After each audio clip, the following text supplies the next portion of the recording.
नमस्कार दोस्तों, केदार बाबा के दर्शन की यात्रा शुरू करने से पहले आइए कुछ झलकियाँ देखते हुए चलें। हमारी ये यात्रा हमने 27 सितंबर से 29 सितंबर के बीच में पूर्ण की और इस यात्रा में कौन-कौन से पड़ाव और क्या-क्या आवश्यक सामग्री आपको चाहिए, ये हम आपको इस वीडियो के माध्यम से साझा करना चाहेंगे।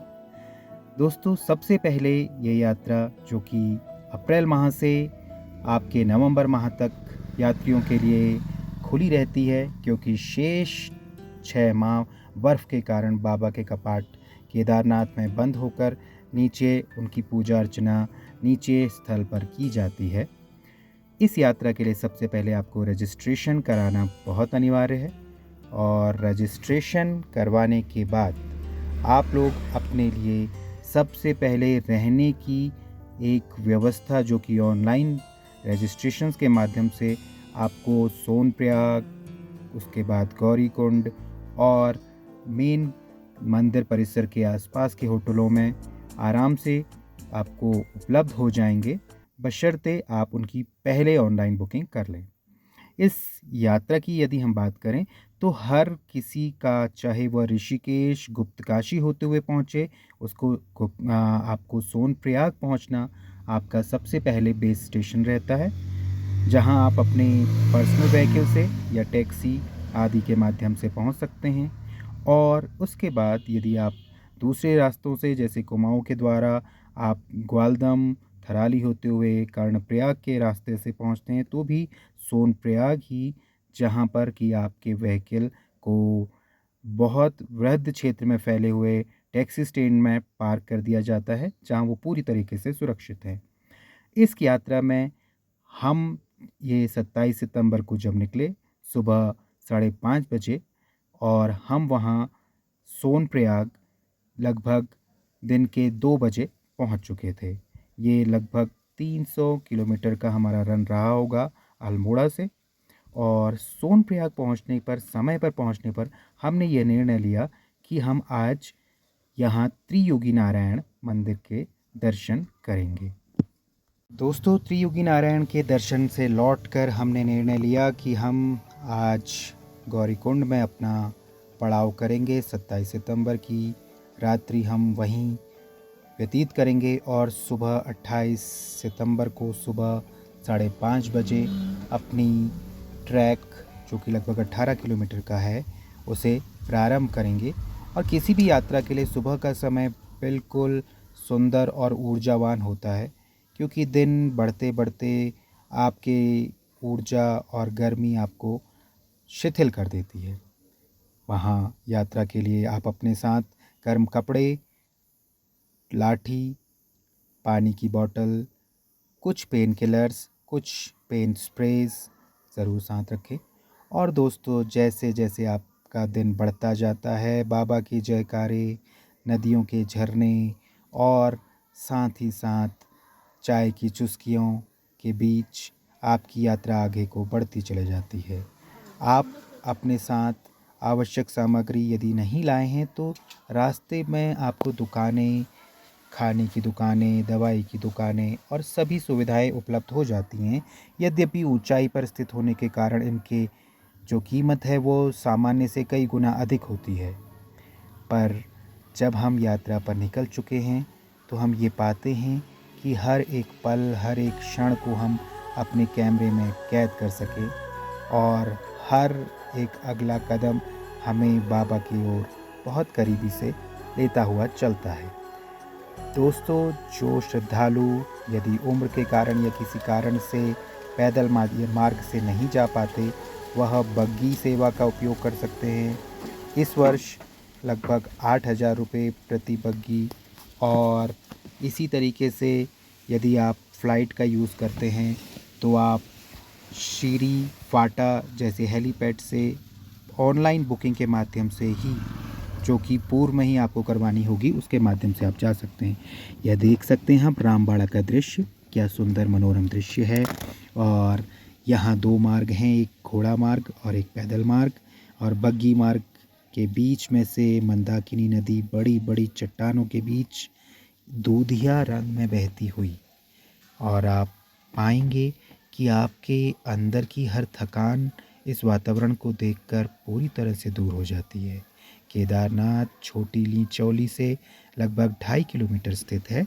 छोटी लिचौली जो कि ये फ़ोटो के माध्यम से आप देख सकते हैं, एक हेलीपैड भी है और एक बेस कैंप भी है जहाँ पर आप अगर चाहें तो अपना स्टे करना चाहें, अगर आप अपनी जर्नी लेट स्टार्ट कर रहे हैं। पहुँचते पहुँचते आप बाबा के धाम के सबसे करीबी हेलीपैड तक पहुँचते हैं और यहाँ पर आप ऐसा पाएंगे कि पर्वत बादलों के अंदर छुपकर सीधे आसमान से संपर्क करते हुए स्वर्ग की ओर को एक मार्ग बना रहे हैं और आप उन बादलों की छटाओं के बीच खोते हुए बाबा के जयकारे लगाते हुए कब धीरे धीरे मंजिल की ओर पहुंच गए आपको पता भी नहीं चलेगा। हाँ, ये ज़रूर है कि आपके साथ चलने वाले आने वाले मुसाफिर भी उसी मनोयोग से उस वातावरण को का आनंद ले रहे हों। आप देख सकते हैं कि ये ग्लेशियरों से ढकी हुई चोटियाँ जिन्हें कि हम सिर्फ टीवी आदि में देख पाते हैं, कितने करीब महसूस होती हैं। तो साथियों, जब भी आप बाबा के दर्शन के लिए निकलें तो अपने साथ साथ अपने प्रिय मित्रों को या रिश्तेदारों को अवश्य लाएं। और इस तरह हम अपने हेलीपैड के पास से होते हुए यहाँ बाबा के विशाल प्रांगण परिसर में पहुँचे, जहाँ चारों तरफ दुकानें हैं। आपको अपने साथ यदि कैश नहीं भी लाए हैं तो यहाँ सभी प्रकार के ऑनलाइन माध्यमों से भुगतान हो जाता है। सभी नेटवर्क्स स्पेशली जियो के सेवा यहाँ बहुत बढ़िया है और आप अपने सगे संबंधियों को यहाँ से लाइव दर्शन भी सीधे करा सकते हैं। आप देख रहे होंगे कि सामने जो चोटी दिखाई दे रही है वह मंदिर की बृहद चोटी है और इस मंदिर परिसर के ठीक पीछे ही वह महाशिला है जिसने कि मंदाकिनी नदी के रुख को मोड़कर मंदिर परिसर के पूरे प्रांगण की सुरक्षा की थी। और यहाँ आईटीबीपी के जवान पग पग पर सुरक्षा आदि की निगरानी करते हैं। दुकानों में लगी हुई पूजा प्रसाद की सामग्री के साथ साथ खाने के शुद्ध शाकाहारी होटल आपको बहुत सुलभता से मिल जाते हैं। खाना भी अच्छा रहता है। बाबा के दर्शन के बाद जैसा आप देख सकते हैं, इस जगह पर प्रसाद में मिली हुई चुनरी को आप ये त्रिशूल नुमा आकृति में बांधना बिल्कुल ना भूलें। यह है वह महाशिला जिसने कि बाबा के धाम की रक्षा करी और हर श्रद्धालु इस तरीके से अपना छोटा सा घर नुमा आकृति बनाकर इस शिला से प्रार्थना करता है कि हमें हमारे मकान को भी इसी प्रकार प्रभु सुरक्षित रखना। और आप देख सकते हैं कि ये मंदिर के अंदर जब लोग श्रद्धालु कतारों में लगे हैं तो अंदर की ओर हम दर्शन कर सकते हैं और प्रसाद में मिला हुआ ये ओढ़नी ढककर हम ही सब साथी लोग यहाँ आगे भैरव बाबा के दर्शन के लिए निकल पड़े। यहाँ आप देख सकते हैं कि मौसम सुहाना होने पर टेंट व्यवस्था भी, जिसमें आपको स्लीपिंग बैग्स और गर्म गद्दे दिए जाते हैं और साथ ही साथ मास्टर प्लान के तहत केदारनाथ धाम में भव्य निर्माण का कार्य अभी भी दोस्तों बृहद स्तर पर, युद्ध स्तर पर चल रहा है। यह वह गेट है जहाँ से कि एक सुंदर मनोरम दृश्य बाबा का दिखाई देता है। आप देख सकते हैं वीडियो में, ये कुछ ही ऊंचाई पर लगभग 500 मीटर की दूरी पर मंदिर परिसर से जो लाइट और ये दृश्य दिख रहा है जहाँ प्रकाशमान है, वहीं पर भैरव मंदिर स्थित है और इसी के पीछे वो गुफाएं हैं जहाँ पर कि हमारे मोदी जी प्रधानमंत्री जी द्वारा आकर ध्यान किया गया था। दोस्तों, ये मंदिर के पूर्वी उत्तरी क्षेत्र से दिखाई देने वाला मंदिर का नज़ारा है। ये निर्माण कार्य की प्रगति आप देख सकते हैं और ये रहा बाबा भैरव बाबा के मंदिर का खूबसूरत दर्शन। और यहाँ से एक छोटे से पुलिया से मंदिर का प्रांगण दिखाई देता है। संध्या 6:30 बजे के करीब आप कोशिश करें कि जल्द से जल्द आकर प्रांगण में एक सही स्थान ले लें, क्योंकि यहाँ पर संध्या आरती का समय शुरू होने से कई घंटे पहले श्रद्धालु अपने लिए सही जगह ढूंढकर आरती के लिए बैठना शुरू करते हैं। अपनी श्रद्धानुसार यह अपने दान पात्रों में और साधु संतों को दान करने की प्रक्रिया करते हैं। लगभग 1 घंटे से भी अधिक तक चलने वाली यह आरती निरंतर आपके मन के अंदर की अशुद्धियों को दूर करते हुए आपको इस अलौकिक, दैविक और भोले बाबा की महानगरी में साक्षात स्वर्ग का आभास कराती हैं। इन सुंदर प्राकृतिक नज़ारों के बीच विराजमान बाबा केदार और होने वाली उनकी सुंदर आरती आपको स्वतः ही ध्यान योग मुद्रा में ले आती है।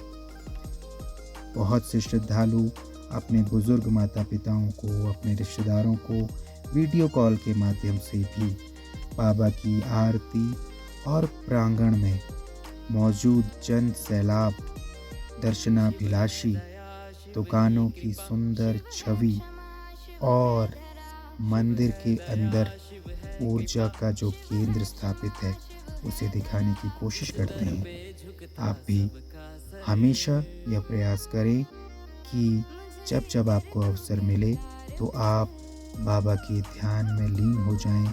इन प्राकृतिक वातावरण में दोबारा बार बार आने का अवसर नहीं मिलता। हमने भी कोशिश की कि इस संध्या आरती के समय जो खूबसूरत वातावरण का दृश्य है, जो पूर्ण धार्मिक मनोभाव हमारे आसपास बना हुआ है, वह कितना सुंदर व्यतीत होता है वह आपको दिखा सकें। यह संध्या के समय उत्तर दिशा की ओर से दिखने वाला बाबा का अलौकिक मंदिर और इसके अंदर हमारे आराध्य, हमारे पूज्य, हमारे सर्वे सर्वा विराजमान हैं। धन्य हैं हम, धन्य हैं हमारे जन्मभूमि कि हमने यहाँ जन्म लिया और हमें यह अवसर मिला कि हम यहाँ के बाबा, साधु संतों के सानिध्य में कुछ ज्ञान अर्चन कर सकें। बाबा का मंदिर, बाबा के भक्त, बाबा की ये स्थली। और सुबह जब आप उठते हैं, उठने के बाद सूर्य की किरणें जब इन हरे भरे पहाड़ों पर कुछ क्षेत्र में पड़ती हैं तो ये ऐसा लगता है जैसे स्वर्ण मुकुट इन पहाड़ों को ढका दिया गया हो। वातावरण इतना अलौकिक, इतना शांत और इतना शुद्ध कि आंखें बार बार इन लम्हों को अपनी आप में कैद कर लेना चाहती हैं। साथियों, प्रातःकाल आप चंदन का लेप लगा हुआ टीका लगाकर कुछ देर प्रांगण में शांत भाव से अपना ध्यान अवश्य केंद्रित करें, क्योंकि यह प्रांगण वह प्रांगण है जहाँ लाखों करोड़ों शुद्ध पुण्य आत्माएं आकर अपने आप को निरंतर बाबा के चरणों में समर्पित करती है। यह शिखा शिखा पर विराजमान ध्वज और आसपास उसकी सुरक्षा के लिए तैनात यह पर्वत आपको यह चैतन्य रूप में विश्वास दिलाते हैं कि जीवन की राह कितनी भी कठिन हो, पर यदि आपका संकल्प है तो आप अपने लक्ष्य तक बिना किसी रुकावट के, बिना किसी हिम्मत हारे अवश्य पहुंचेंगे। यह दर्शन करते हुए आप नीचे मंदिर के शुरुआती प्रांगण में एक ओंकार रूपी बहुत सुंदर ओम स्थापित किया गया है, उस ओम तक अवश्य पहुँचे। वहाँ से जो मंदिर का पूर्ण प्रांगण सहित नज़ारा है वह बहुत ही अलौकिक नज़ारा है दोस्तों। और यह यात्रा इस वर्ष 14 नवंबर तक रहेगी। तो यदि आप इस यात्रा के लिए बना रहे हैं, कोई भी अपनी योजना। तो आप इस वीडियो में देख सकते हैं कि मौसम भी बहुत अनुकूल है, समय भी सही है और इस समय का आप भरपूर उपयोग करते हुए यहाँ बाबा के सानिध्य में आकर, साधु संतों के सानिध्य में आकर इस सुंदर और अलौकिक यात्रा जो कि केदार बाबा की यात्रा है उसके दर्शन जरूर करें। अगली वीडियो में हम आपको बाबा केदारनाथ से होने के पश्चात जब बद्रीनाथ की हमारी यात्रा रही उसका वृत्तांत भी अवश्य बताएंगे। यह रहा दोस्तों वह ओमकार ओम चिन्ह जहाँ से प्रांगण का नज़ारा बहुत ही अद्भुत और अलौकिक दिखता है। पीछे आप देख सकते हैं कितनी लंबी कतार बाबा के दर्शनों के लिए लगी है। आपसे अनुरोध रहेगा कि मेरे YouTube चैनल को सब्सक्राइब करके आप इस तरह की यात्राओं का वृत्तांत हमसे सुन सकें।